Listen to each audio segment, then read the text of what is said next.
welcome to Gymnastics with Joy, the podcast that flips your perspective on gymnastics, where every athlete has a story and we're here to tell it. I'm Joy, and today I am joined by a bold and boundary breaking international competitor, a graceful Italian national champion, a fiery and fearless World Championships ambassador, a gymnast, a content creator, an inspiration, and a passionate and powerful voice in gymnastics. I can't believe she's here, but she is. Please welcome the one and only Sophia Campana. Goodness. Wow. That was the coolest intro ever. Thank you Aw, so much. I feel so hyped up right now. well, Thank good. I'm a you. I'm a natural hype girl, so I feel like it's my job. So I'm glad you feel hyped up. Wow. Yeah, you can tell. Thank you so much, Joy. I am so excited to be here. And I also just want to say how much I'm obsessed with the name of this podcast. Oh, thank Iconic you. Thank Gymnastics. you. Thank you. I mean, come on, we all love Stick It. We all love that line. And Yeah. I'm very passionate about bringing kindness and positivity into the sport of gymnastics. It's a really tough sport. It's the athletes, what you all do and go through is really tough. And I think that it costs nothing to be nice, you know? So beautifully said. Cost nothing to be kind. I love that. To be Yeah. nice, to be kind. I love it. Yeah. Well, thank Beautiful. you. Thank Beautiful. you for being here. I really Yes. appreciate it. Yes, yay. Thank you. I'm Yes. excited to dive into and talk to our Me viewers and too. share some good stories. Yes, absolutely. Me too. Will you introduce everyone to what you have sitting in your lap right now? Of course, this is Wilson, you guys. He goes a little bit gets a little bit stir crazy when I'm talking to someone and not giving him attention. So we're gonna include him. I hope everyone's Our okay. dog. He's so cute. He looks like a Yeah, little teddy bear for those of you listening on yeah, Spotify yeah. or Apple, but Yeah. precious. Little snuggle baby. So cute. I love it. I love that he's a part of the podcast. Well, I want to start from the beginning. I always like to ask people these questions and like see kind of what your gymnastics origin story is. Like, how did gymnastics first enter your life? What made you fall in love with the sport? Like, what is your story? Okay, yeah. So I started off just being a kid with a lot of extra energy, was constantly jumping on the couch, would tear off the pillows. Mom would come put the couch back together. I would rip it apart again. I was kind of naughty. Was like, I just needed to get my jumps out somewhere. And like, so it was either the couch or the bed, or I was swinging on the cabinets and the countertops. And she would always tell me, don't hang on the countertop. You're going to slide off. We had this like overhead of like a granite edge, and I kept hanging and kept hanging. And one time I did slip off, I remember. And I was like, I can never tell her. To this day, I don't think she actually knows. I never told her that she would be right about me slipping off. Um, Now she's gonna know. she knows now. Um, but yeah, it was just like a constant, like I needed to climb. So I would climb trees and anything I could find, I would just climb, bounce off of, flip off of. I was actually doing like miniature round offs. Like as I would crawl, I would like do this thing where I would like kick my feet like over my head and do like a round off from my knees. And yeah, I think that's pretty sick. I like did Yeah, round offs before I could walk. it is. Yeah. And I went to a preschool where we could either go to recess out on the playground or go play in the gym for break. And I would, of course, go to the gym. And yeah, I would just get lost in my world of, you know, hanging on the bars and jumping and doing my flips. And I fell in love. It started off as a hobby and grew into a passion, I would say. But yeah, started off as just a place for me to get my energy out. And I just became obsessed with all of the grabbing and jumping and flipping. And it was so fun. I love it. And you still do that to this day, which I love so much. Yes, yes. I always think, okay, let's go play at the gym. I Yeah, usually tell myself that before starting practice. that's what it is. It's play. I love that. And you started in Colorado and had success early on there. What do you remember about those first competitive years? Yeah. Okay. What do I remember?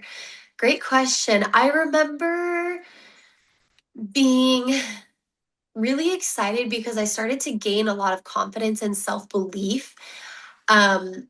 getting, the blue ribbons and getting a lot of first places. And I started to realize, oh, I'm like pretty good at this. I was also really nervous because I had a big fear of my back handspring and back walkover, anything backwards on beam.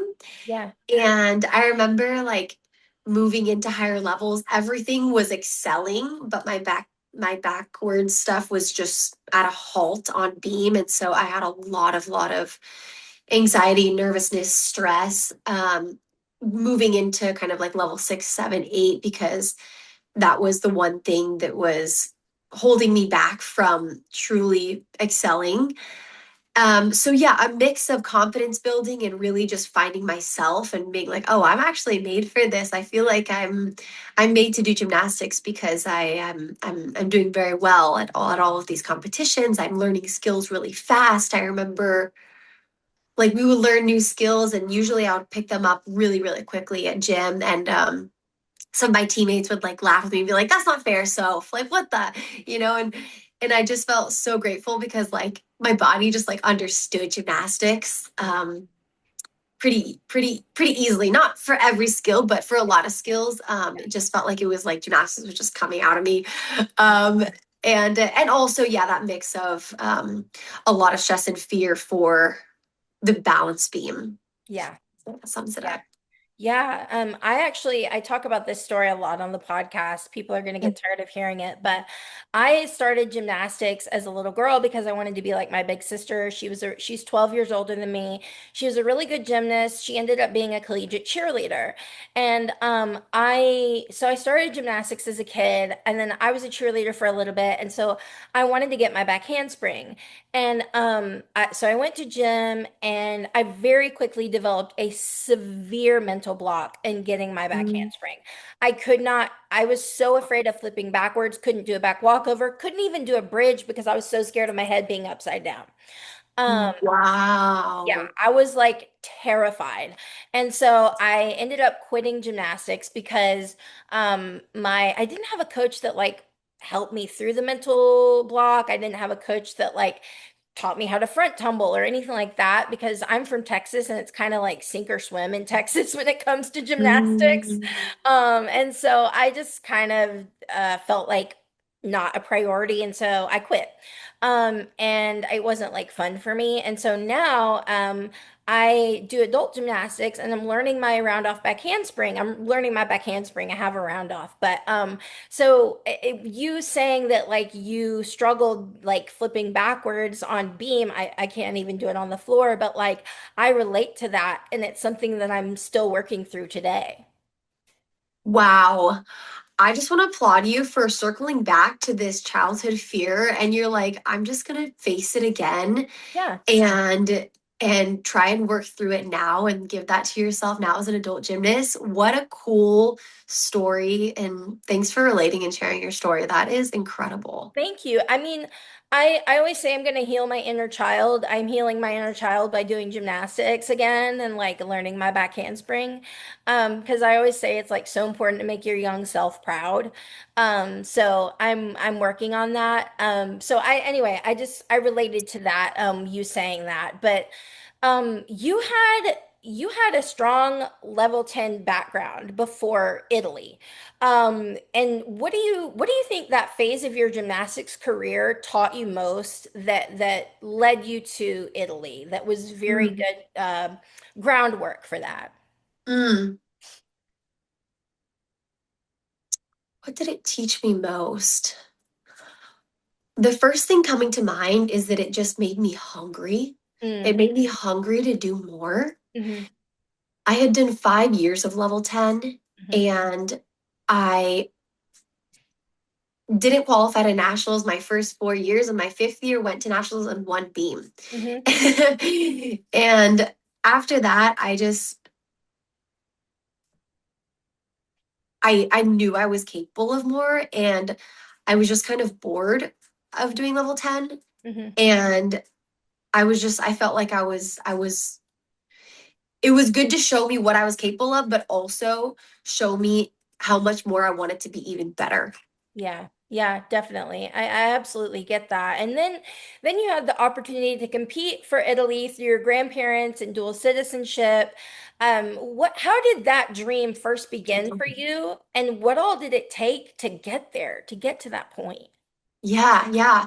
Okay, so I was only 10 when I learned that I could compete for Italy. Hmm. And Geza Pozar, who I'm not sure if you know of him, Yeah. okay, super renowned choreographer.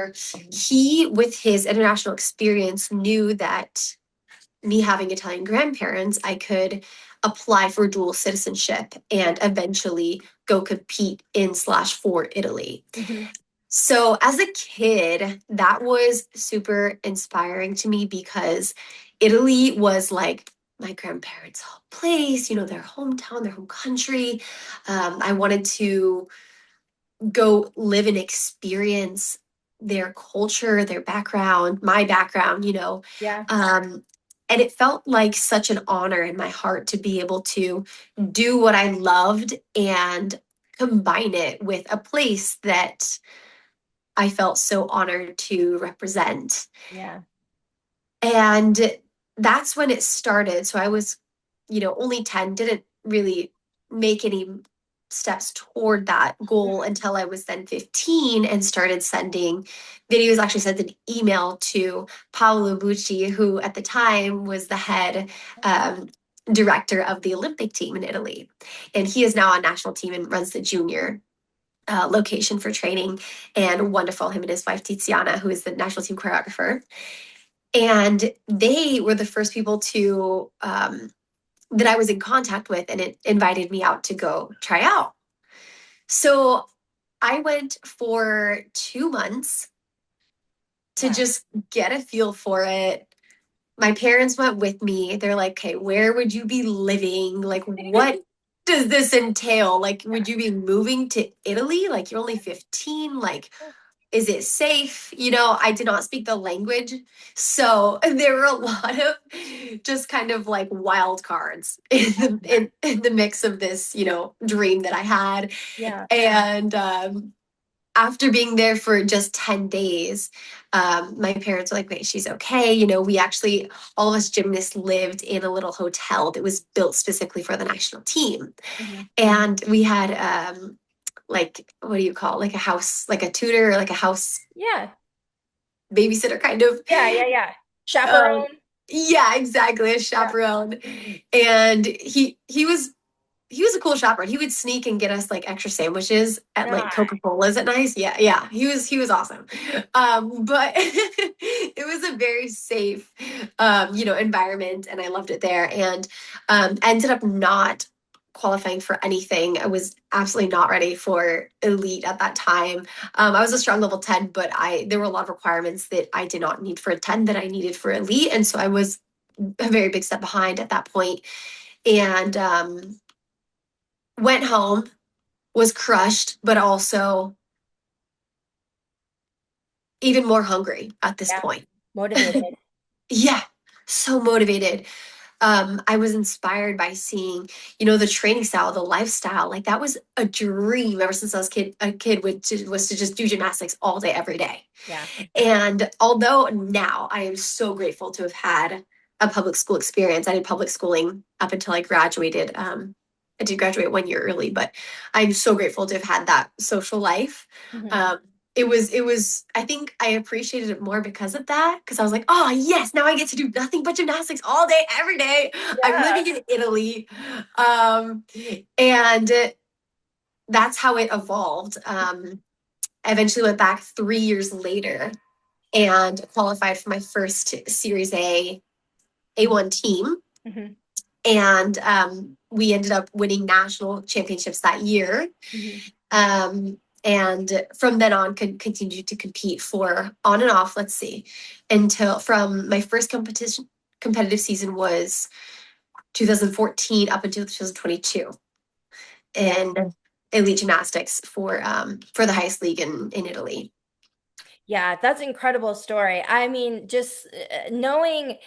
having the conviction that like that's what you wanted to do at such a young age, at the age of 15, and being so bold and brave and courageous to like take that step forward, that's so impressive to me because when I was 15, I was like not there. Like, you know what I mean? Like I was not there mentally or emotionally or anything. So it's very impressive to me because that had to be tough, like going to a new place, learning a new language while you're there. And of course, like learning a language is easier when you're in the atmosphere, but it's still like you go over there and you're not familiar with it. That's tough. Um, Yeah, and yeah. so that's really impressive to me that you did all of that and worked so hard to get to the point where you were. Um, I mean, how hard was it to adapt to a new country, a new training environment, a new language, all while chasing that big dream? Yeah, yeah, yeah. Thanks for recognizing that. It was a Yeah. lot. And like you said, it wasn't just the gymnastics. I mean, of course, the training at the elite level was the most, I mean, what word would I use to describe how insanely tough the training was? Yeah. Um, that was its own piece. And aside from that was feeling a little bit alone because I didn't speak the language, so I felt like I had less social connection. The equipment was new and different, so I had to get used to the different bars and the beams. Um, I was used to having AC Yeah. at Yeah. gym, and we had no fans. It was so hot. The diet, even Yeah. being alone, not having my family. I grew up in a house with four kids, so I was used to always having someone around to talk to and mess around with it. And I did feel very alone at first, Hmm. until I learned the language. Then things got a lot better. Yeah.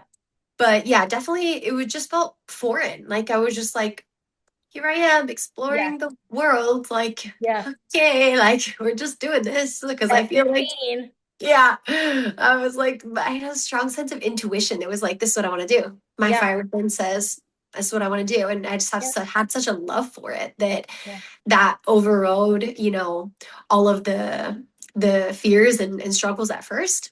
Hmm. Yeah. Um, Lastly, the hardest piece that was difficult for me to transition to was definitely more of the, as we call it, old school coaching. Yeah. Um, yeah, that definitely, we can maybe get more into that, in this interview, but it was definitely the hardest piece for me was integrating into doing my gymnastics in such a different environment. It was Yeah. very, very, very serious. Yeah. And I was always like so for like la la la dancing, believe in myself, let's go, let's play gymnastics, and worked very, very, very hard, of Yeah. course, to get to the level, but in a much different atmosphere. So that was very, very destabilizing for me.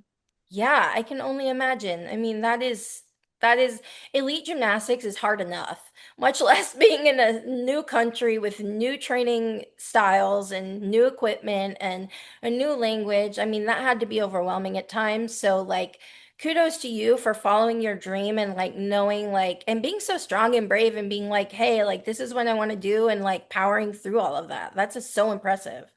Thank you. Thank you, Yeah. Joanne. That's so sweet. Thank you. And you competed in, I know in America we say Serie A, but like it's Serie A in Yes. Italy. Okay, but you competed in Serie A beginning in 2015 and again in 2017 and 2022.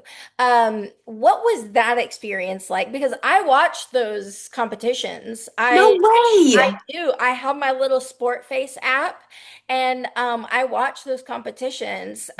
So yeah, I love Italian gymnastics. And so I'm just curious about what that experience was like. That's so cool. You're the first person that I have met that has told me in the States that they watch serial meets. Yeah, That's awesome. yeah, Okay, what was it like? It was game changer, whole different way of competing because I mean, all of a sudden, I'm used to competing in like club and doing level 10, club where we have parents watching, and all of a sudden there are 20,000 fans in Yeah. the stands. Many of them knew who I was because at the time I was also doing an MTV show, Yeah. a reality show for the Gymnast Live. So a lot of people knew who I was. And it was like little like Sophia from Fort Collins, Colorado, all of a sudden like would look up and I would see like posters of my name and like, go Sophia. And I was like, this is so crazy. So fun. And also, I had to learn how to adapt to that extra like it felt like a distraction at first because Yeah. you're like seeing all these like you just don't look up because it's like it will overwhelm you. So I try to Yeah. just focus on the equipment and not look into the stands as much as I want to wave and say hello. And I remember telling myself actually something that really helped my first meet. um so there's actually another girl who was on my team at the time, Hmm. and she had a very spicy personality, Hmm. let's just say. And she told me before the meet, she goes, so, all these people know you now in the meet that we're doing today. It's going to be different because all these people are watching you. All of them know you. And she was like kind of trying to put the pressure on me. Ah, Yeah, I know. And I was like, at first, I kind of crumbled. I was like, holy crap, she's right. This is yeah. terrifying. Yeah. And then I remember the way I was able to just kind of transcend that and was I told myself all these people are here with love. Like they're here because they already love us and love me. And if they're here with the posters, because they already love me. Yeah. And just reminding myself that this is a stadium full of love instead of judgment, which Yeah. was kind of where I was being pulled before that, Hmm. really gave me the like tranquility to just go out there and just be Sophia. Hmm. So yeah, that was the biggest change, was just the fandom was like, and then we would leave the meets and all of a sudden they're like kids like around us, like asking for autographs, Sophia, and like we had to have like bodyguards, and it was so Oh my different. Like, God. yeah, like we like couldn't get out of the meet one time. There were like so many kids just like, and I remember not everyone like really wanted to sign autographs, but I was like, I've always been the person who's like, I will sign the last autograph, even if I am like crawling tired. Like I will get every child to get a signature. and Yeah. and so I remember I was the last one, and they're like, we gotta go. And I'm like, 1 minute, there are still children here. Like, You're not going to leave the children wanting more. Come on. no, yeah, no. We can't let them go home sad. No. That's amazing. I mean, yeah, I love those competitions. I think they're really cool. I think there are some really incredible Italian athletes right now. I mean, Manila Esposito, Alicia D'Amato. I mean, let's see who else. We have Giulia Parotti.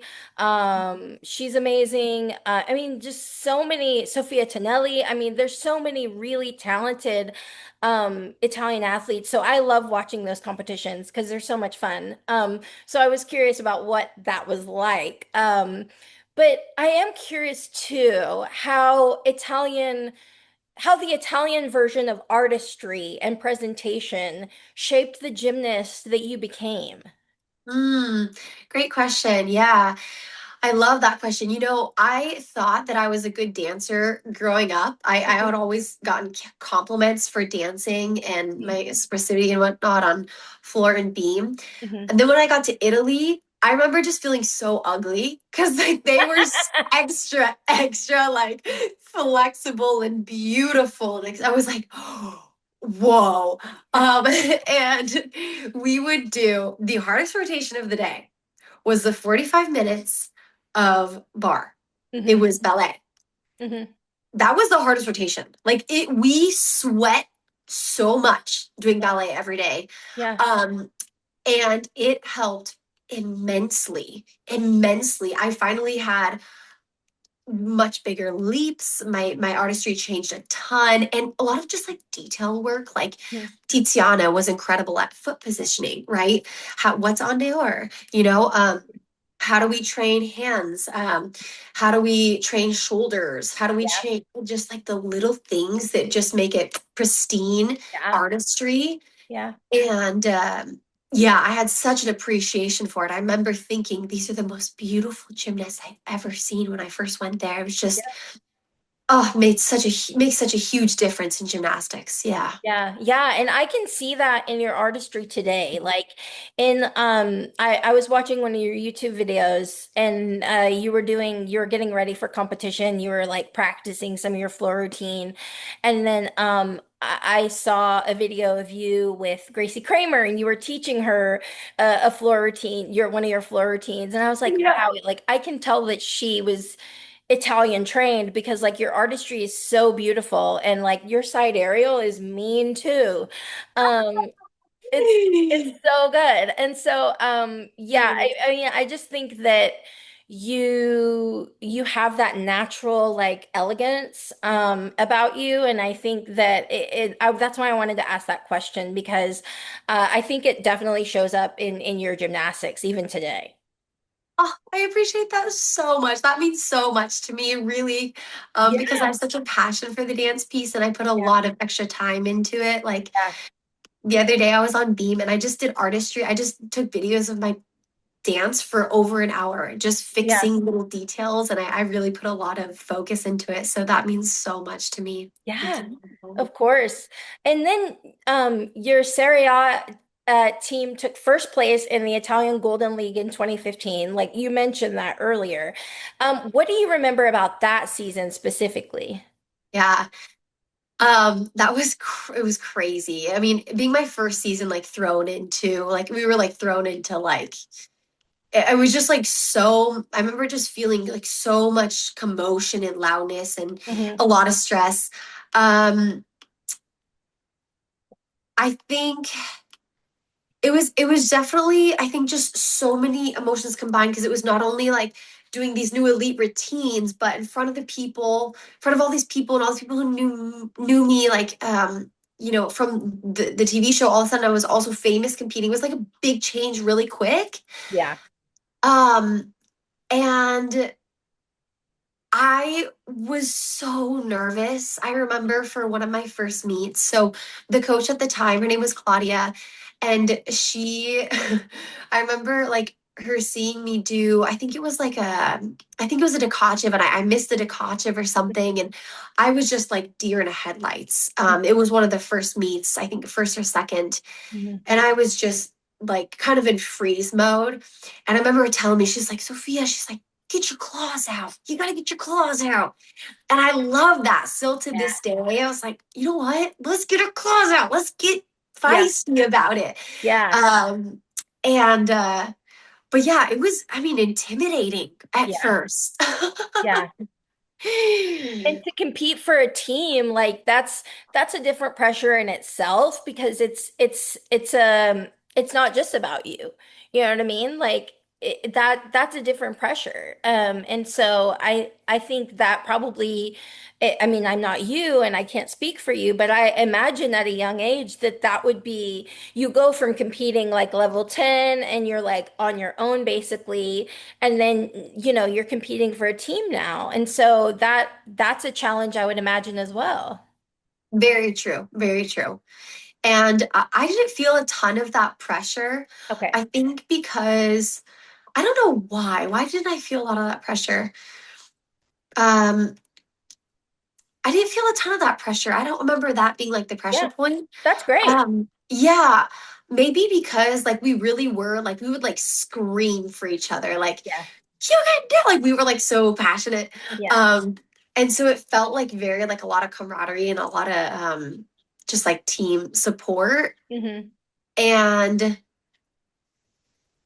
yeah, I remember what was more intimidating was like having cameras like in my face as I'm Yeah. chalking up, and I'm just like, oh, Yeah. like you That's look up, yeah, that's a different thing. That's a different beast, you know?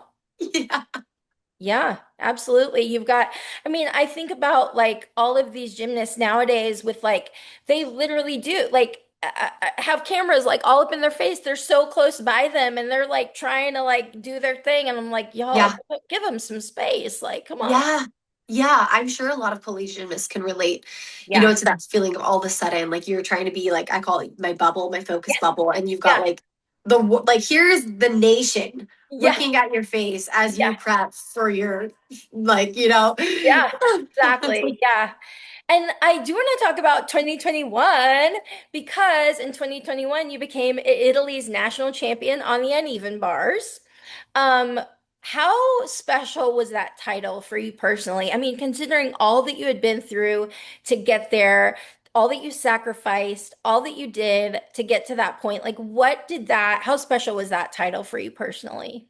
Oh gosh, it still I get angel bumps. I just it's still remains one of the most special moments of my gymnastics career. Absolutely 100%. And especially because bars was my worst event growing up Mm, and required a lot of extra attention and hours. mhm, It was also my favorite event. It mhm, has always been. I have so much fun on bars. mhm, And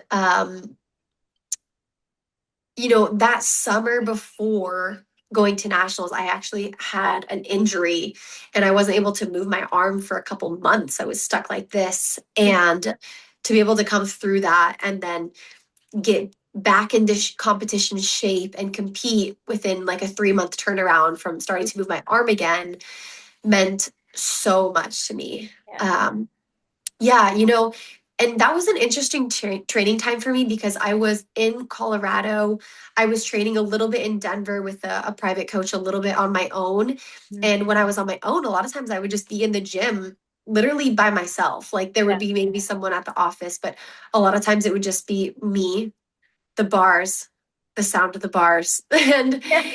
And it was very I say it was special also because of that. I really felt like I gave my everything Yeah. for that meet, and I did. And I remember thinking in one of those days I was at the gym alone, and I was like, "Am I a little crazy? Yeah, but I think I could win the gold. I have potential to win the gold this year." Yeah. And I just kind of planted a seed in my head, Yeah. and I actually, when they first gave me my score, the judges had miscalculated my start value. Mm. And my coach caught it. I didn't catch it, but my coach thankfully caught it at the meet. And Mm. so she inquired, and with the correct calculation of my start value, I Mm. was first. Oh, wow. And yeah. But you want to know what something terrible is? They didn't have it updated in the system by the time for us to stand up on the podium. So they called me up to be second place, even though I knew that it was incorrect. And so I literally saluted as like a second. I was like, this is not right. You I didn't should even be up there. I did not even get my moment to on shine on the podium. top. No. And then the girl got upset because I was like, I mean, that's terrible. She was mad. She left the meet with my gold medal. She just Oh left. my She didn't want to God. give it to me. But they had an extra gold medal, fortunately, so I got an extra gold medal. I still There got you my gold go. medal. You still got Yeah. your gold medal. Good, Yeah, good. yeah, But yeah. that's crazy though that like you didn't even get to stand on top of the podium like and have oh my gosh, come on people, update the system before you call them out. I know, it's so funny. It's like I love Italy, but that's like a joke, is like nothing works there. Like classic Italy moment. Like Classic Italy. That's funny. I love it. and Well, also love the journey, right? It's not about yeah, the 1 minute on the podium, although yeah, we love that. And I'm yeah, still upset about it. It's yeah. about the journey, guys. It is about the journey. And you got the gold medal regardless, and you have the Yeah. title regardless. So Yeah. that's what matters. And then this actually in 2025, you served as the ambassador for the 2025 World Championships in Jakarta. And that had to be so exciting. I remember watching Ollie Hogbin is my favorite commentator of all time. I had him on the podcast and I had just the most wonderful conversation with him. And he's the loveliest human I think I've ever met. Like truly.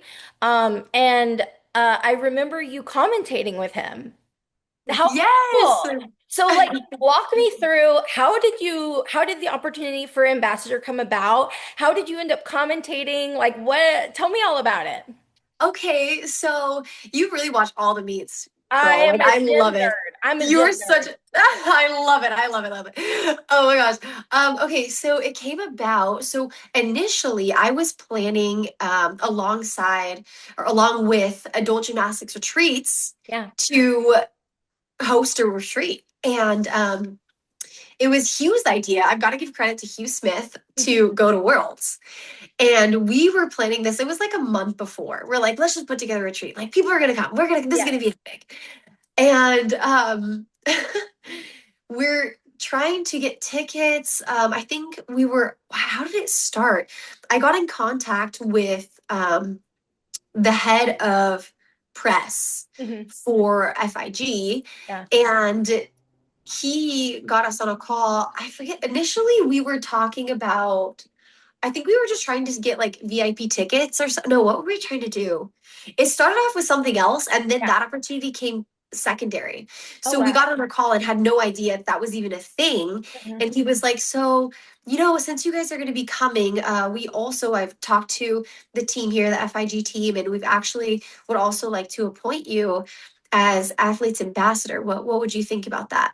And it was Hugh and I both. Hugh Smith Yeah. was a multi-year national team member for Canada. Mhm. And he offered these positions to us and oh my gosh, I just felt, such an honor because wow, to represent, the athletes competing at Worlds and to go as a voice for them and shine light on these incredible athletes was just probably one of my biggest honors actually in Yeah. my gymnastics career. Yeah. That's so cool. And then how did the commentating come to be? Because I know Hugh commentated with Ollie as well. Yes, yes. That was so random too, Joy. It was just like literally like the day before they're like, "Hey, do you want to commentate?" Like it'll be some men's and women's. I was like, "I don't really know men's, but okay." And like he's like, "Yo, you got it, you got it." And so it was very like we went to Jakarta and it was one of those like meets where like everything was prepared, but also like nothing was prepared. And like Yeah. I love the Jakarta team. They're incredible. We had so much fun with the Yeah. Indonesian federation and it was funny. I kind of felt like I was back in Italy because it was just like, hey, you're going up on stage in 2 minutes. Are you ready? We're like, oh, I guess I have no choice but to be ready. Yeah. Okay. Like Not gonna say no. yeah, exactly. So it was very much like last minute. And I agree with you. Ollie is such a perfect person for his role and has so much heart and voices so well. Like, oh yeah, he's the best. He really is. You did a fabulous job commentating. I remember, yeah, you guys were a great pair. So maybe you can do that more in the future. You are awesome. Maybe. Thank you Yeah. so much. Thank Yeah. you. And I do want to talk about your Fire Within experience because that is something that I think is so cool. Your current Fire Within experience blends gymnastics, mindset, empowerment, and like we talked about at the beginning, play. And so at what point did you realize that you wanted to build something bigger than just like a standard clinic or camp? Yeah. I love that question. Thank you so much for Yeah. highlighting the Fire Within experience. I appreciate that. Yeah. Um, it started, so I have been doing this style of clinic in Italy for a long time. Um, Probably about, gosh, probably like 8 or so years in Hmm. Italy. Hmm. And I love to play. Okay. So when I thought about going in coaching and being serious, that just didn't really sound that fun to me. Hmm. And at first, I felt really nervous because I thought if I don't bring something really, really serious and, you know, evolve their gymnastics into Olympic gymnastics, like, I don't know, I had like this pressure on myself for like bringing so much technical value because that's what everyone around me was bringing. Yeah. So I felt this pressure to like be a really, good coach. And then I had this moment of like, well, I'm not a coach. Like, Yeah. yeah, I know gymnastics really well. As a gymnast, I can, translate how I know gymnastics to athletes, but I don't have coaching experience. What I feel I can bring is the heart Yeah. for the sport, Yeah. Overcoming fears. I know I can teach that. Hmm. And I can certainly teach at least the most transformative points on the technical side for me to young gymnasts. Hmm. And why not bring what I do best instead of trying to be like the rest? Ooh, that Yeah. make a rap. Um, that's kind of good. A rhyme. Okay, so yeah, so I started to bring that, and also because so before I began my content creator journey here in the States, I had a very big YouTube channel, the biggest in all of Italy, um, over there. And I was known for being fun and crazy and like just like Sophia in the Yeah. gym. Yeah. And the kids wanted that. They didn't want some, they wanted to meet Sophia. They wanted to meet me, who I really was. And so I started going and doing like funny dances, and we would do some challenges. Hmm. And there were definitely times where coaches, like at the beginning of the clinic, would be like, this is a little like, this is what's this like challenge for, you know? But then they would see how their gymnasts would, number one, like pick up on the challenge and just like do it. And they'd be like, how are these gymnasts doing these really difficult things when she won't even do a turn on the high beam? And I'm like, you guys, that's the point. Because we're playing. That's the point. Yeah. And also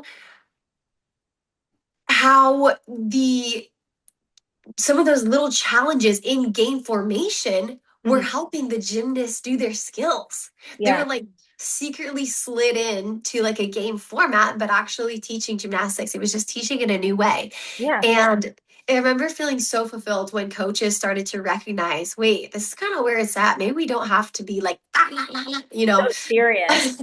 Yeah.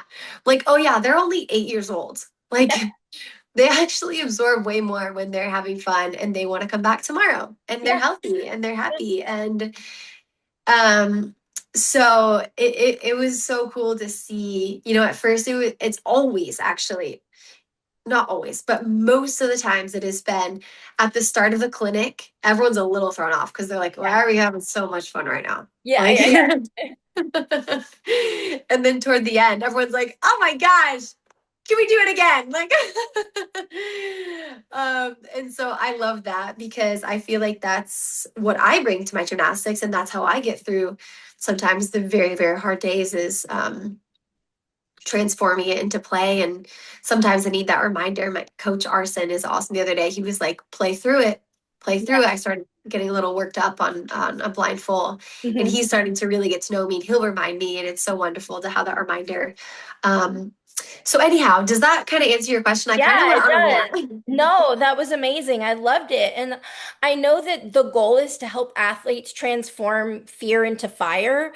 What does that phrase mean to you? Yeah, I love that. So a lot of times I tell gymnasts, your fire is always stronger than your fear. Hmm. And this is something that I say that has, like, of course, a metaphoric Hmm.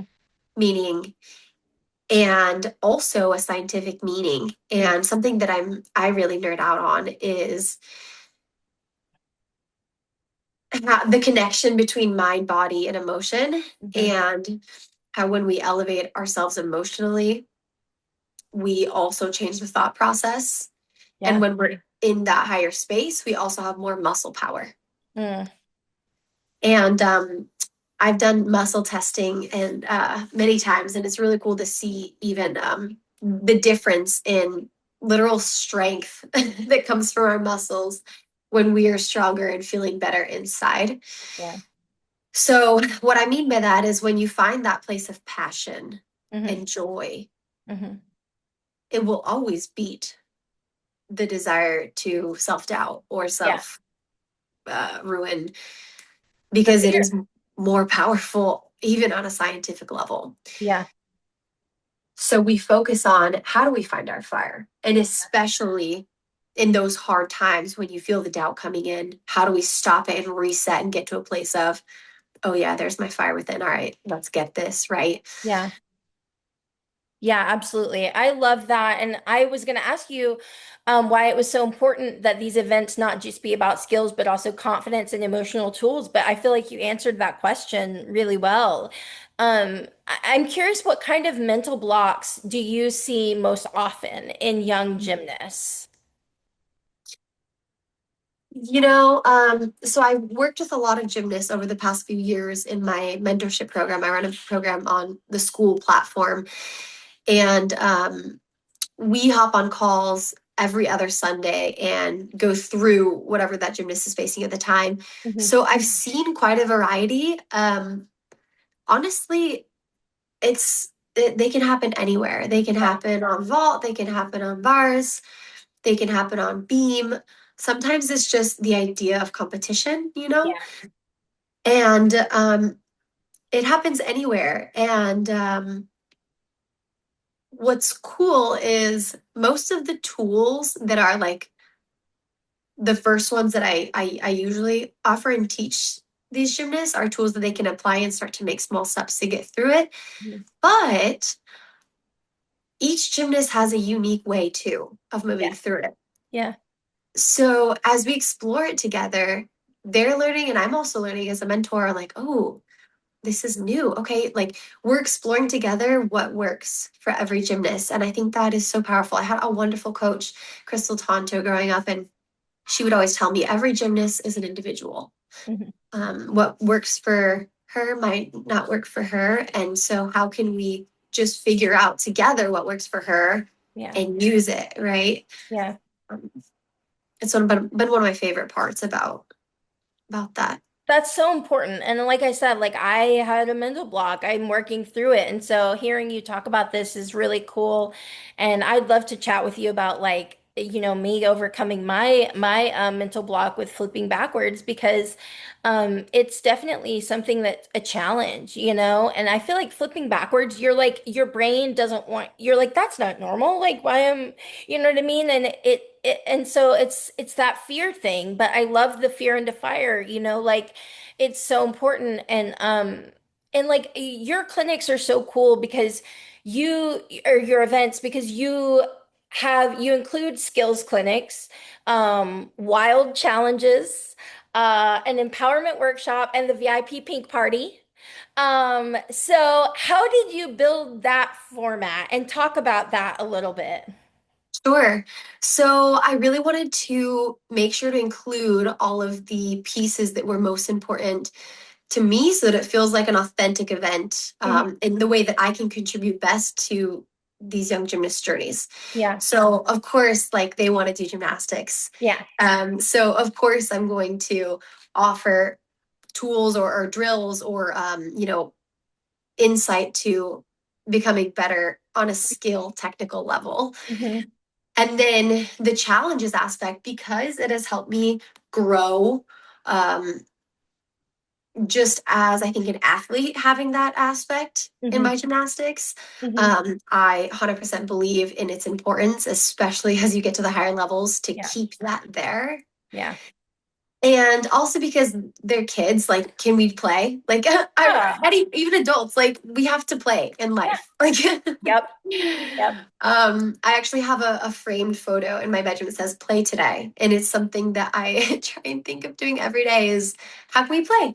Yeah. Because that's usually where our best comes out. And lastly, the mental aspect, because I also went through so many and still face mental days and mental blocks. Hmm. It is something that I love teaching, and I love seeing young gymnasts find their fire and Yeah. figure out how to come through their own blocks. Hmm. So absolutely have to include that piece. And then the pink party is just probably gonna be the best part, honestly. No, the pink party is where we celebrate learning, we celebrate joy for our sport, we celebrate beautiful teammates, Hmm. connection. And I feel like it really encompasses everything that I want to bring. Yeah. Um, yeah. That's beautiful. I mean, it sounds like such a wonderful experience. And I mean, you currently have like multiple Fire Within tour dates, like across June through August, I believe. And I mean, that is huge. That's congratulations. That's amazing, first of all. But what has it been like preparing to take this experience on tour? Because that's a huge undertaking. Yeah. I'm so excited, truly, and I feel really confident and calm because I've had so much experience bring this format to Italy. It is going to be slightly different, and I'm excited to learn how it's going to be different and how I can make it even better. Mhm. Um, but I'm truly just excited. It's coming together really easily, and it feels like so natural to me that I just can't wait, really. Yeah. And I'm already trying to think of like, okay, what song should we use for a new warm up? Like, um, yeah, I want it to be a day where we celebrate our strengths, we celebrate our talents, and we celebrate our courage. Mhm. And I'm so excited. It's gonna be Yeah. so fun. I Yeah. love No, doing the flames in person too. Sorry to it cut you off. sounds no, no, you're good. It sounds amazing. Like it's just such a cool thing. So, where can everybody learn more about the Fire Within experience and if they wanted to buy tickets or something like that? Yeah, sure. So all info is on my website, Okay. sophiacampana.com. And you just click events tab at the top, and there's a more in-depth explanation and all of the dates. And then for gym owners or coaches who would like to host an event at your gym, you guys can contact me too. There's well, the email is events at sophiacampana.com, and then you can find it on my website too. And we'll definitely be planning more in the future. So That's awesome. I want to come to one and I'm not even in the age group, but I want to come. come, come. There are adult gymnasts actually joining, Oh, quite a few of really? them. You should Okay. totally come, Oh my Joy. gosh, that would be so fun. I'm gonna have to, yeah, I'm gonna look into that because I think it would be really fun and I could work on my back handspring. Yes, yes, Yeah. I love that. I love that. And you're really passionate about choreography as well, right? Choreography and artistry. You choreograph routines in both Italy and in the US. How did choreography become a part of your career? I love this. I don't get asked this very often. I do love choreography so much. How did it become a part of my career? I think I just started getting a lot of requests to Hmm. do choreography for the younger gymnasts at my gyms. Hmm. And it turned into something that I ended up just falling in love with too, Hmm. creating a story through dance and finding what works for each gymnast and how to show off each gymnast's beauty and finding routines that each gymnast love. Like that's the best, like as a choreographer, when you're like, okay, like you can see her doing this, she's like excited and she feels beautiful or powerful or like she's having fun or Yeah. whatever it is. Oh, this is your routine. Like we found your routine. That's it's so fulfilling. Yeah, that's incredible. I love floor. It's so fun. And fun fact, bars is my favorite event to watch. You No mentioned, way. yeah, it's your favorite event. I love bars. Bars is my favorite. Floor is You my know? second favorite because I love the like expression of I love seeing athletes be authentically themselves. Mm. I think it's really what, and I think that's why you're so successful is because you have been authentically yourself. You haven't tried to fit into a box or do something a certain way. You've done it the Sophia way. And I think that's really cool. And so I wanted to ask about the choreography because I know that is something that you're, passionate about and you're great at it. I mean, like your floor routines. I don't know if you've choreographed your floor routines at all or had input, but they've been beautiful and you're a beautiful dancer. So I had to ask you about that. Thank you. Thank you so much. Yeah. Yeah, I've choreographed a few, but this most recent one that I haven't done in competition yet was done by Betty Okino, and I think it's one of my favorites yet. Yeah. Oh my gosh, what a Yeah. lovely person and choreographer. Oh, Um, agreed, agreed. I did want to talk about because you've written multiple books too. Yes. Yes, you including Flipped, Keeping My Balance Beyond Borders. So what made you want to tell your story in book form? Mm. So I started writing this book after my first year training in Italy, and that was a very tough year for me. Mhm. I fell out of love with the sport, Mhm. which is probably surprising. Um, Maybe surprising to hear because you hear how much love I have for gymnastics today and always Yeah. have had. But I basically kind of hit a wall with myself going to, I didn't even want to go to the gym. I didn't, the thought of it, I would get nauseous. Yeah. And it was also my first year achieving my dreams. So it was this weird, like, I did this and I'm so excited and proud of myself. And what an incredible opportunity this has been. I've gotten to see a new country and I'm famous now. Like Yeah. this is sick. I was so proud of how my gymnastics had developed, of course. I learned a new language. Yeah. Um, uh, I got to compete at the highest level in my grandparents' country, and it was there was so much good, Mhm. and also it's like I felt guilty because there was also so much bad. Yeah. We were saying bad, but there was a lot of challenge during that time too, Yeah. Yeah.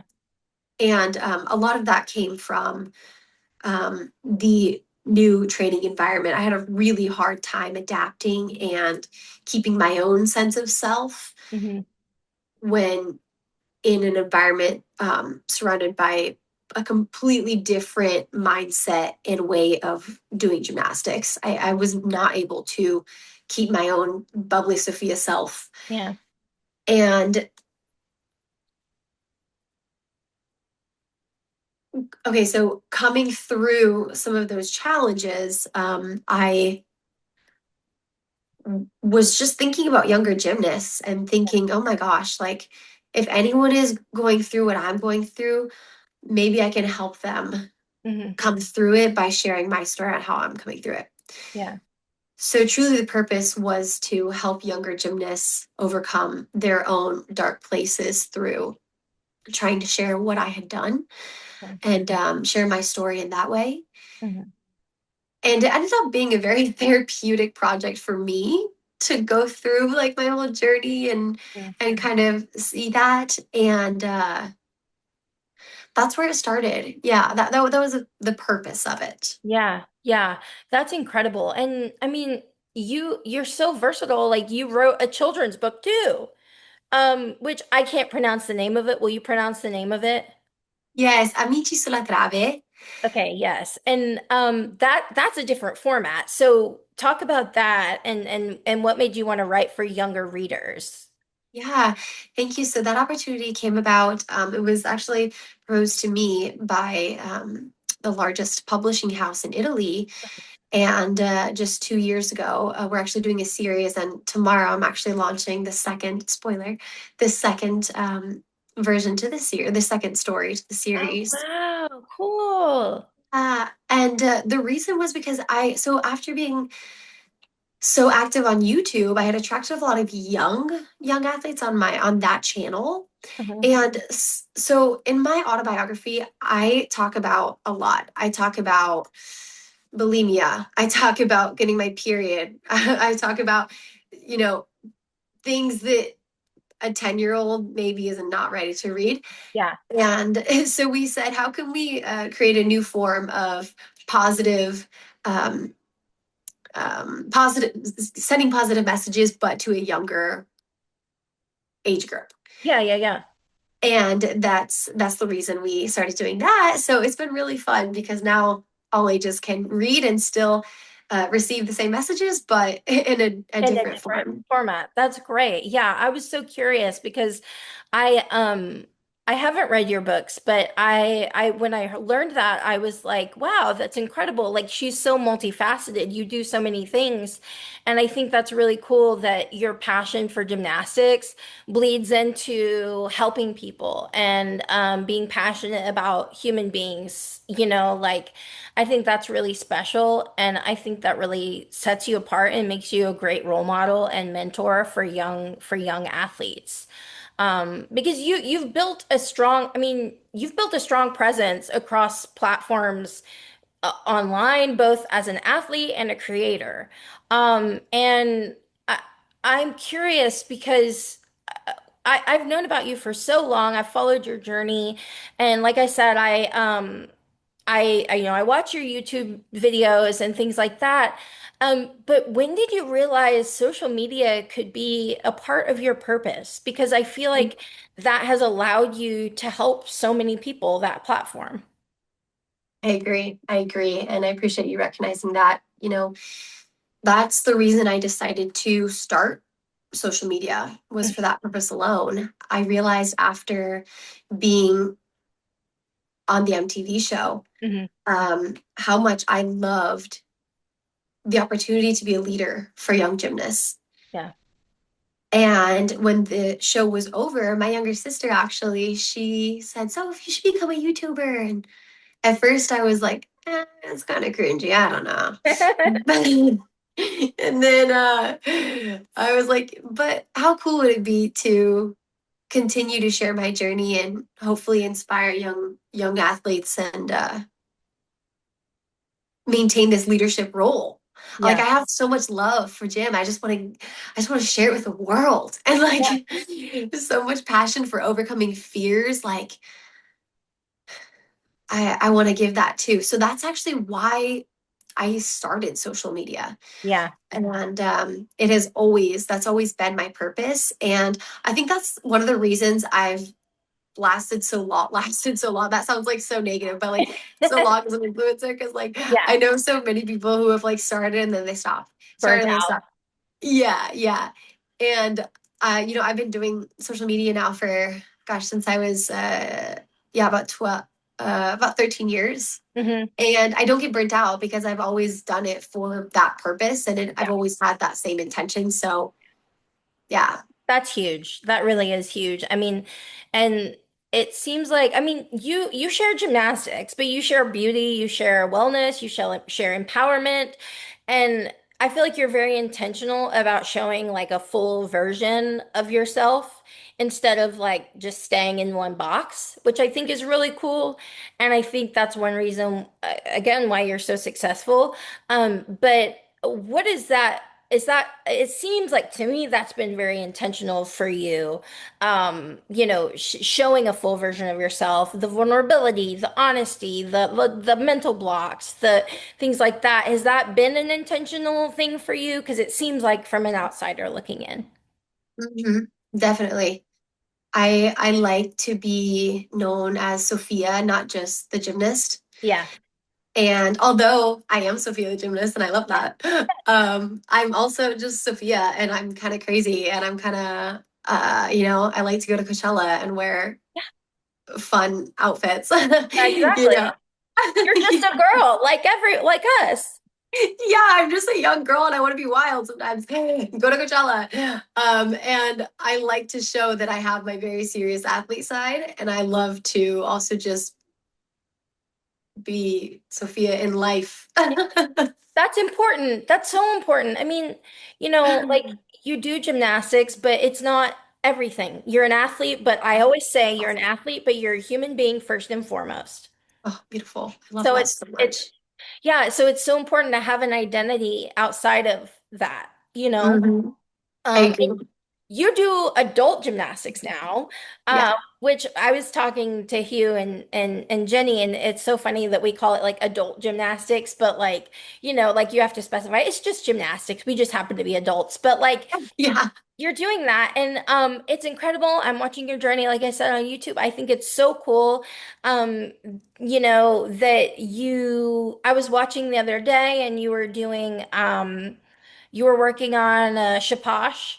And I just think it's so cool, like seeing an adult like grow and learn and like try challenges from Nadia Comaneci and like like do things like that. Like you're so like bold and I love that. And so I'm curious about what excites you about the idea of gymnastics continuing beyond the traditional elite years because it seems like something you're really passionate about. Yeah. Yeah. That's so sweet. And it's funny because like when you say like I look so bold, thank you so much. That's awesome that I look bold.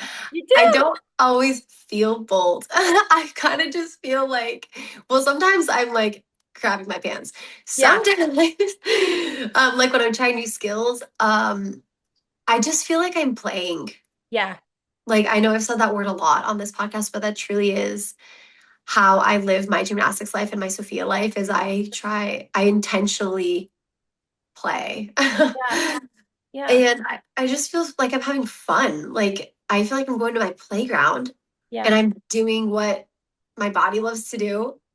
I laugh and I am so grateful that I have Gymnastics Olympica and my coaches Arsen and Laura and wonderful teammates to support that style Yeah. of gymnastics. And they have such an incredible program where um I've never felt calmer in a Yeah. gym. I mean, it's a place where I feel so safe emotionally. Hmm. And I appreciate so much because of also being in places where I did not feel safe at an emotional or physical Yeah. level. So I have to definitely give credit to Gio and Arsen and Lara because they create a space where I can just be me. Yeah. And also, they're incredible coaches. You know, Laura is giving me wonderful drills to prep my body for impact. She's like, so if you need to do more core, we need your back to be as strong as possible if you're going to be going on the hard floor. Yeah. She has me do little bounces with weights um, to prep my ankles. So, um, yeah, I mean, I say all that to say it's also my team. It's all thanks to my team that I'm able to still do what I do, Yeah. and it really is the team that makes it come together. There's a phrase something about a team is that it's a team that I can't think of it right now, but it really is also thanks to the team and the space that they provide. Yeah, absolutely. That's amazing that you have that kind of environment and support system around you because it takes a village when we're doing anything, you That's know? the phrase. Yeah, it takes a Yes. village. Yeah, like it really does. And if we're gonna succeed, like no one succeeds like purely on their own. There's always like people behind them that help them. And so I think that's great that you have that kind of um environment and support system because it's really big and not everyone gets that. And it sounds like you didn't always have that. And so the fact that you have it now, I think is really fantastic. Thank you. Me too. Yeah. I thank my angels every day for providing me with this space because it feels like I kind of feels like a second shot at doing gymnastics at my age. Yeah. Yeah, I didn't think I'd ever be competing again after some tough experiences my last year as an elite gymnast back in Italy, and I feel so grateful to actually have a new chapter with it and Yeah. do it the right way, do it my way. That's awesome. Yeah, you should do it your way. Do it the Sophia way, like I said. Yeah. But we've talked a lot of gym, which I love. I could talk gym forever. I told you I'm a gym nerd. I watch gymnastics every single day.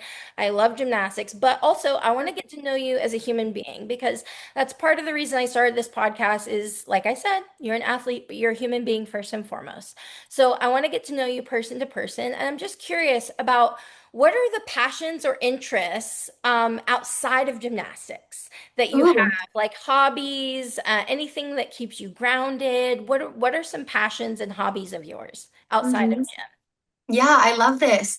So, first one that comes to mind, I take a heels class in Hollywood, Cool. and I love it. I feel so empowered going to heels class with a bunch of other my hottie friends. I call them. They're Yeah, so sweet, and we just cheer each other on and feel beautiful and confident. And of course, it's dance, so I yeah, love that. yeah. I also do a lot of meditation. I'm very passionate for personal development work, Mhm. and I work with a life coach. I have had a life coach for 10 years, and he is incredible. I've worked with different life coaches, but one main one who has completely like he completely shifted the way I live. Mhm. And like, I didn't even know what processing an emotion was before him. So I'm really passionate about, okay, how do we process emotions? What is an emotion? How do we feel these feelings? What is self-regulation? I actually did an inner child program last year, and it was one of the most beautiful adventures of my entire life. Cool. Yeah. So I can relate to that when you talked about that earlier. Yeah. And what else? I love sun tanning. I Yeah. love just laying in the sun. There you go. And you live in California? Yes. So you've got the beach right there. Yeah, that's like one of the biggest reasons I just came to California was the sun. Yeah, I live in Nashville, so I don't I love Nashville. It's great. But I don't always get the opportunity. Like the weather here is kind of crazy. Like Really. sometimes it's a tornado, sometimes it's an ice storm, sometimes it's 100 degrees. It's bizarre. It's definitely not like California. Um, Oh my but gosh. I fake tan. I self I tan. love it. I can't actually tan. But I love I like love it. I love the heels class. That's so fun. I love the like work with the mental work, the mindfulness. That's so fantastic. I always talk about self-care on this podcast because I think it's a really important piece, especially to being a woman. I can't speak for men and other people, but like for me, like as a woman, I think self-care is a big piece for me. What does self-care look like for you? Like when life gets busy, what are things that you do to take care of yourself? Hmm. I love that you include this on this podcast. So, okay, I'm just going to kind of go off a list real, Yeah, real talk to me, girl. So definitely journaling. And when I journal, I will, I learned this in my inner child class, the Hmm. program I did. I will write a letter to myself and then write a letter back, empathizing and validating what I told myself. Oh, Because I cool. like to express and then feel heard and seen in what I'm feeling. Mhm. So, a lot of that, whether it's journaling or visualizing, like talking to my inner child and empathizing with whatever she's feeling and making sure she feels heard and kind of doing like even like reparenting and building a strong relationship with my inner children. I know it sounds like probably cringy for someone who like hasn't done this program, but once you get into it, okay, good. Does it sound Not cringy for to you because you, yeah, I love that you've experienced it, so you definitely understand the power it has and you? Yeah. the compassion that it brings. I would say taking time to just get ready in the morning, like slowly brushing my hair out. I love just like doing my lymphatic in the morning and like I invest in a lot of coaches and courses. I Mhm. invest in a masseuse. I get a massage every week That's nice. for gym, but also just to relax. Hmm. So I would say invest what you can to restful moments where you're really embracing parasympathetic nervous system Hmm. and letting yourself come down and just be down and calm. Yeah. um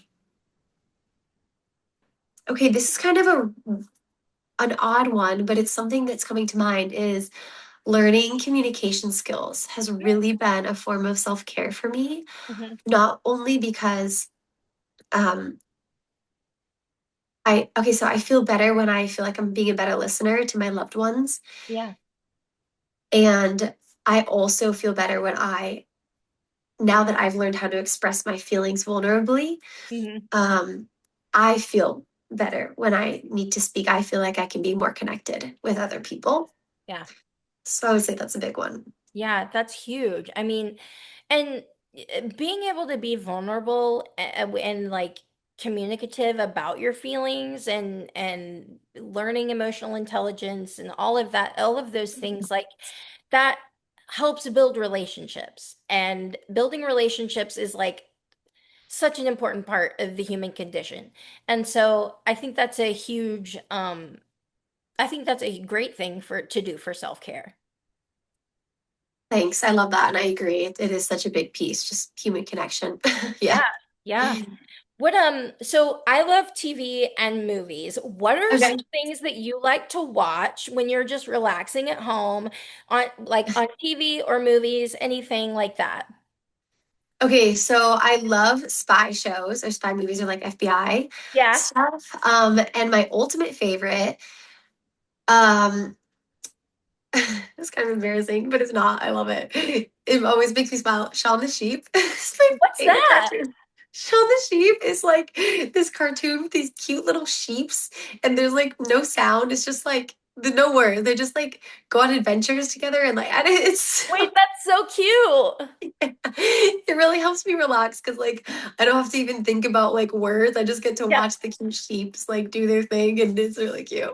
that's so cute. I've not heard that one. That's a great one. I think you would love it because you have such like a cute, like tender heart. I'm gonna check it out. I'm gonna check it out. Absolutely. What about you? You said you like to dance, and I was watching your like pieces of your floor routine, Mm. and oh my gosh, what am I thinking? Destiny's Child. There was Destiny's Child music in your floor routine, and I was like, wait, I love this. So talk to me about music. What kind of music do you listen to? What's on your playlist? Okay, that's like a hard question because it really depends on like what I'm doing. Hmm. If I'm sitting at home, I put on I put on jazz, Hmm. like relaxing jazz I music. love jazz. You do? Okay, I love it. I just kind of feel like I'm at a spa when I'm in my house, and I like to be my sacred calm space. And then when I'm going to the gym, I'm usually putting on like EDM, like electro. I love mashups. Like I Uh-huh. love like DJ music, like multiple sounds combined. Yeah. And I'm a sucker for like old music, like Hillary Duff. I'm old music, Oh, like growing up or kid music. Yeah, yes. I loved Hillary growing up. I mean, I still do you love did. Hillary. Yeah. Oh, any Yay! That's one. Metamorphosis? Metamorphosis was my Yeah. everything. She just came out with a new version I know. of. Did Of you hear her version? What of of Come the Clean? yeah, Come Clean. Yeah. Oh my gosh, I'm obsessed with her. I love I her. love I've loved her since day one. I wanted to be Lizzie McGuire. I wanted to dress it. like her. I wanted to be her. Yeah, I love Hillary. Oh my gosh, I think we would get along a lot in Yeah, life. I think we're soulmates. Are we Yeah, soulmates, Sophia? we're definitely kindred spirits for sure. Yes. I love it. What is a book that you really like to read or that you've read lately that you recommend that you think is really good? Are you a reader? Yeah, I love to read. Mhm. That's so hard because I love to read. Okay. But okay, the book I always come back to is the book that I'm like such a nerd with emotions and learning emotions. Hmm. And so the book that my life coach showed me, like, gosh, when we first met, so 10 years ago, it's called Letting Go. Hmm. And it just teaches emotions, Hmm. and I have read it so many times and I always come back to it. They're basically like different chapters where it explains all the different emotions that we feel. Oh, And yeah, it has helped me so much to grow and feel educated, and just like understand myself better when I'm experiencing emotions. So that would probably be my all time. It's kind of like it's like it's like a Bible in yeah, my life. yeah. Go back to it when you need like Yeah. a reminder or something. Yeah. That's Yeah. great. I'm Yeah. gonna have to look into that. That sounds amazing. It sounds like something that I would love. I We're arriving to the final questions, and one question I want to ask you before we get to the last questions that I ask every guest is there a version of success that you believe in now that is very different from what you believed in as a teenager? Great question. Yes. So when I was a teen, success meant Olympics, winning the Olympics. And that is still success, of course, Yeah, although yeah. yeah, not to take away from that, but um I did not see anything bigger Mm, at the time. And so when Olympics weren't in my journey, I felt very like something is missing. yeah. And the publisher of my book asked me a question. He said, well, what's bigger than the Olympics for you when winning the Olympics? Hmm. And I was like, nothing. And he said, Mark Hogue, he said, what about, have you ever thought about winning at life? Yeah. And I had never heard that before. I was like, wait, life is like really big. Yeah. For me, my whole life, like life, a life, that's bigger. Yeah. It was the first time that I felt like there was something bigger than the Olympics was. Oh, our Yeah. lifetime. Yeah. So I see success as I'm going to try and put this into words. It Yeah. might not be smooth, everyone, You're but good. I see it as choosing intentionally to fill your life with the activities and people that feel aligned with you. Yeah. So follow your fire, Yeah. is another way to say it. Yeah. And yeah, be intentional about how you spend your days, right? About the avenues you pursue. And I think compassion is a big one for me. I Yeah. think kindness, forgiveness, compassion. I know that when I have chosen to be kind and compassionate with myself, I was able to be more kind and compassionate to others. And um, that has really transformed and just returned so much joy to me too, Yeah. when I choose to live through kindness as well. That's beautiful. I love it. You couldn't have said it any better. I mean, that is what success is. And like to me, success is being grateful and, approaching everything from a place of gratitude. And that's how I'm happy is not that I have to do things, but I get to do things. And um, Mm, I think that that is success can be whatever you want it to be. It's not just, one thing. I mean, everybody's journey is different, we're not all Simone Biles, no one is.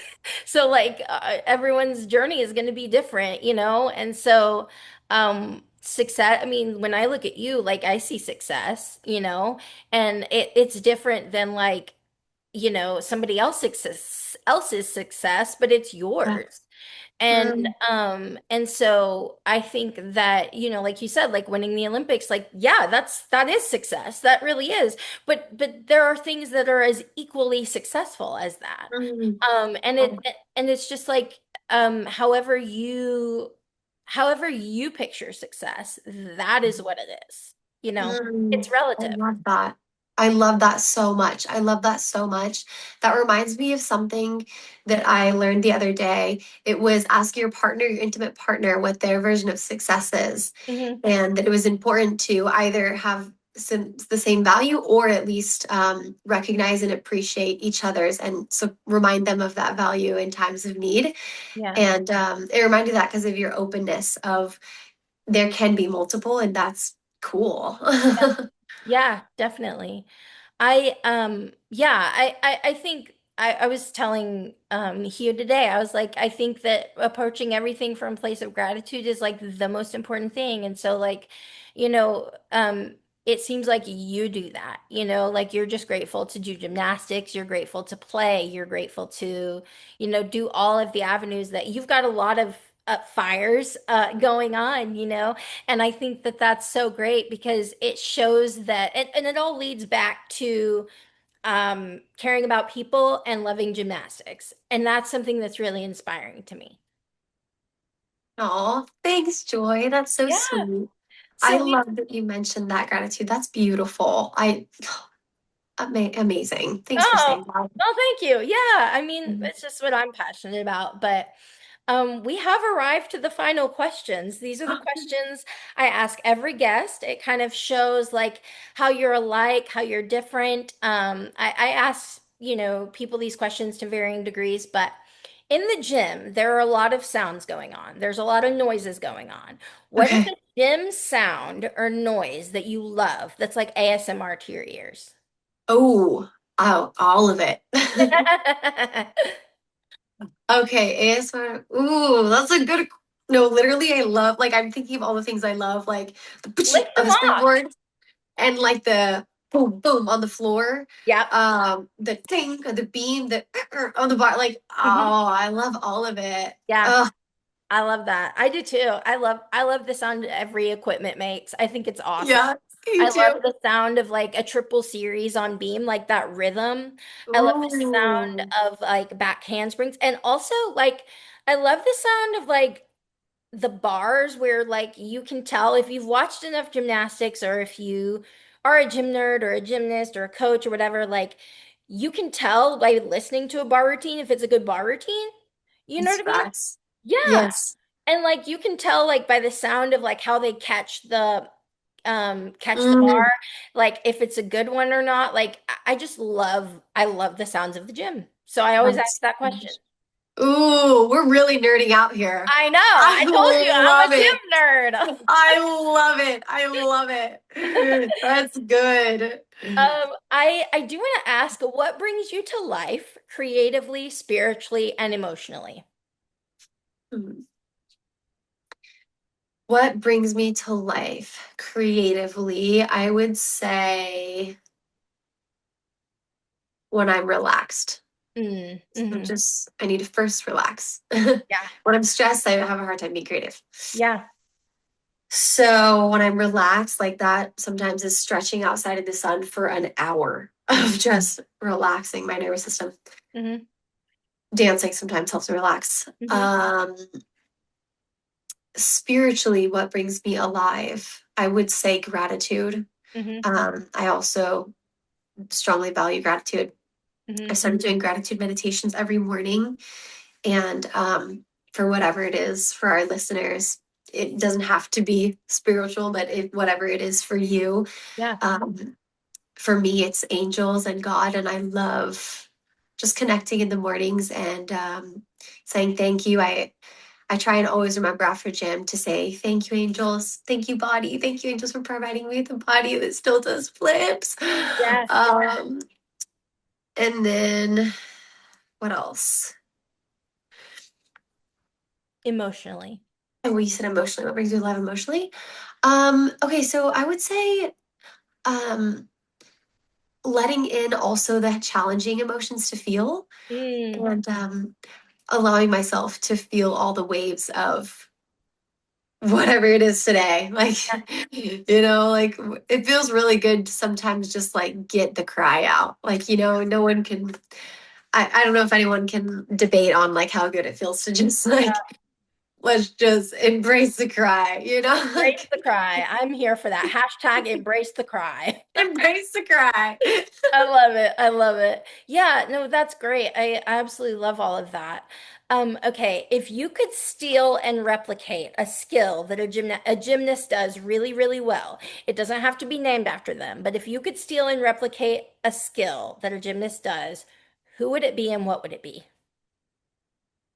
Hard questions to ask a fellow gymnastics nerd, I Joy. know. Oh, can I give you like, okay, can I You give can you give two me several. answers? Yeah. Okay. So one is Nastia Liukin, multiple of her skills. Nastia Liukin's Ginger Yeah, it was or her so good. pack. Yeah. So good. Or her front aerial. Yeah. And then oh um Leanne Wong's whip triple twist. Oh, yes. Vintage Wong. Yes. I love the whip to the triple twist. Yeah, same. It's like so satisfying to Hmm. watch. And so hard. Um, so hard. Yeah. I have so much It's like respect for her. I love her. beautiful. Yeah. Beautiful gymnast. Yeah. Thinking, I love Mustafina. I Mhm. love her bars. Yeah. Um, Kamova's Arabian. Oh, yeah. Yeah. Totally.